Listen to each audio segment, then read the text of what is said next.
جیسے کہ مجھے میڈیا میں آنے کا کوئی شوق نہیں ہے، لیکن دل میں ایک دکھ ضرور ہے کہ لوگ 100% بے حیائی کی طرف جا رہے ہیں۔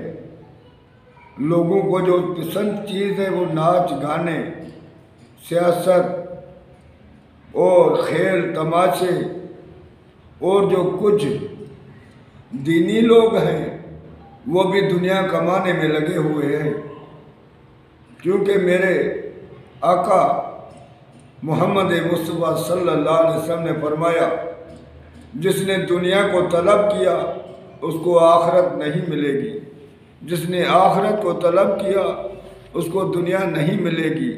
جو رہے کھوئے چند بندے ہیں دین والے، ان کا بھی توجہ دنیا میں ہے۔ اس کا کارن یہ ہے کہ علماء کرام نے اپنا کام کرنا چھوڑ دیا۔ علماء کرام کی ہمارے پاس بہت عزت ہے، بہت شان والے ہیں، کیونکہ اللہ کا محبوب صلی اللہ علیہ وسلم بڑے شان والا۔ جب اللہ کا محبوب شان والا ہے تو اس کے وارث بھی شان والے ہیں، وہ قابل عزت ہے۔ چھوٹے سے چھوٹا عالم بھی ہمارے لیے قابل عزت ہے، لیکن آج کل علماء کا یہ حال ہے کہ ایک دوسرے کو گرانے میں لگے ہوئے ہیں، ایک دوسرے کے طعنزنی میں لگے ہوئے ہیں، اور ان کا توجہ بھی دنیا کے طرف ہے۔ جب ایسے ہوا تو آج دیکھو، میڈیا پر دیکھو، میں دیکھ کر دل پر بڑی پریشانی ہوتی ہے کہ آج لوگ جو 100 بندے کامنٹس کرتے ہیں تو 100 کے 100 ہی ان کا مقصد بے ہے۔ تو میرے بھائی، ہم کہاں جا رہے ہیں؟ ہم کس محبوب کے امتی ہیں؟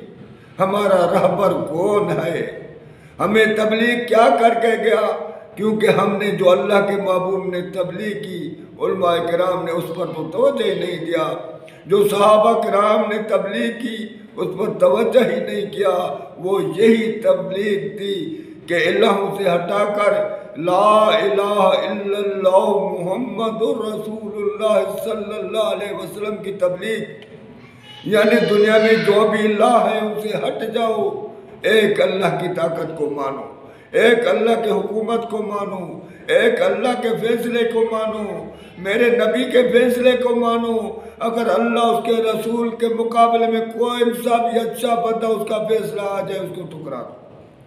آج ہم دنیا کے فیصلے ماننے کے لیے تیار ہیں، لیکن اللہ اس کے رسول کے فیصلے ماننے کے لیے کبھی بھی تیار نہیں ہے، کیونکہ ہمارا 100% توجہ یہاں ہے۔ اور علماء کرام سے یہی میری درخواست ہے کہ خدا را جاگو، نیند کو چھوڑو۔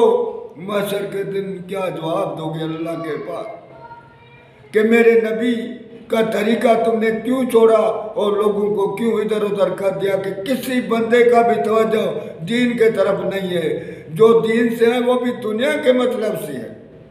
تو میرے بھائی سوچو، کم سے کم اللہ کی طرف آئیں اور اس کلمے کی لاج رکھتے ہیں۔ اس کلمے کو جب تک ہم نہیں سمجھیں گے، مکے کے مشرکین کے عقیدے کو نہیں سمجھیں گے تو ہم کیسے کامیاب ہوں گے؟ وہ اس کا کیا عقیدہ تھا؟ جب تک ہم یہ سمجھیں گے تبھی تو کامیاب ہوں گے۔